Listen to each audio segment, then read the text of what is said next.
You get down below that level, you talk about the number of fundamental particles of matter, and science says, well, we know right now that there are more than 200 fundamental particles.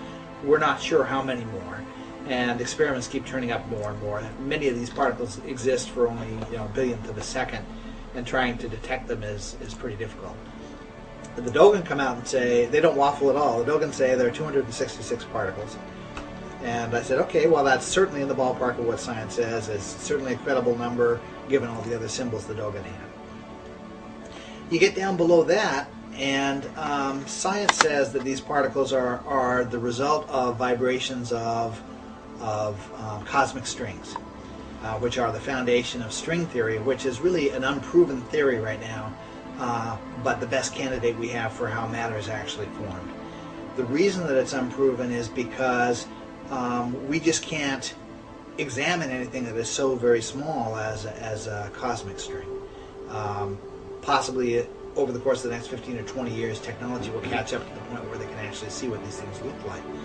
But the Dogen produce a drawing, very similar to the other drawings they do, of what these cosmic strings look like. Science says they're loops.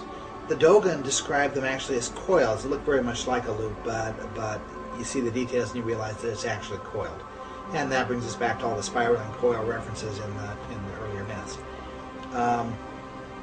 The vibrations of these, the varying kinds of vibrations of these quantum or cosmic strings result in what we see as all the forces and all the particles of matter. At this point, you have to switch from Stephen Hawking to Brian Greene for a discussion of string theory that is presentable at the level of a user like me, a person who is not highly scientific. Brian Greene presents in his book several different diagrams of typical vibrational patterns of these cosmic strings, and one of those matches up with what the Dogen say a cosmic string looks like.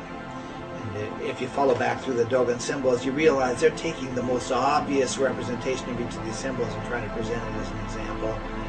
It's not the only example, but it's the quintessential one. So now you've got an equivalence between the vibration of a quantum string and this drawing that the Dogen do, which is actually a drawing they do, a field drawing they do.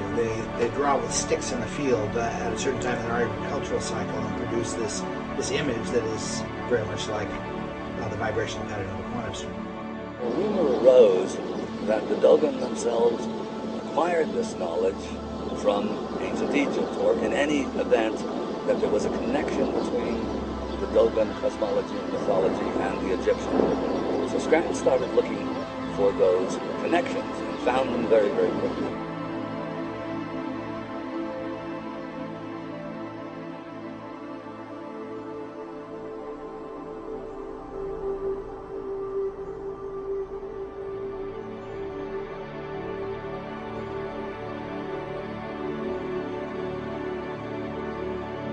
The connection to Neith, Neith is the mother goddess in ancient Egypt. She's the one who, from the earliest references in ancient Egypt, was said to be responsible for the creation of matter. She was said to have woven it on her shuttle, or with her shuttle. And the weaving references tie back to the Dogen weaving references. They say that there's a spider who weaves matter. Their spider is called Dada, and Dada in the Dogen language means mother. So you've got a link between the mother Neith and the mother spider, Dada.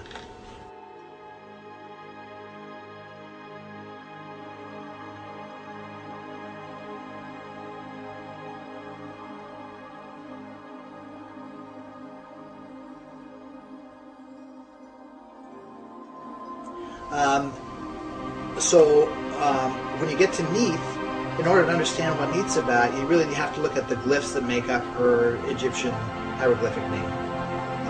There are many different ways of spelling the word Neith, and it looks to me like some of the symbols evolved over time, so that what started out in one form ended up in a slightly different form later in Egypt.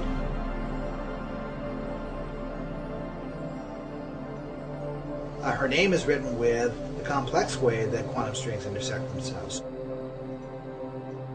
Those two symbols come from the words to weave.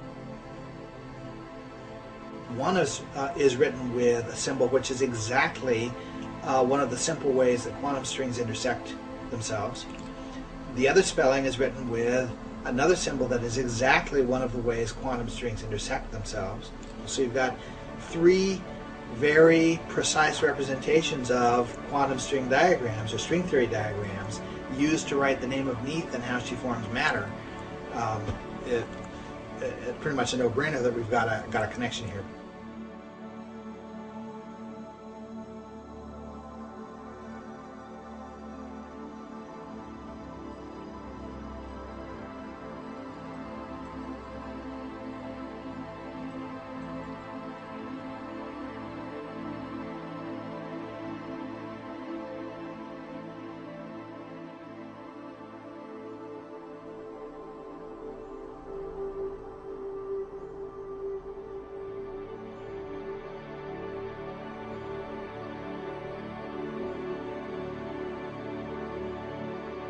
Serpents and clay pots are fundamental symbols of many mythologies around the world, and part of the surface line of these mythologies is it's playing a game with you, a lot like the TV show Password.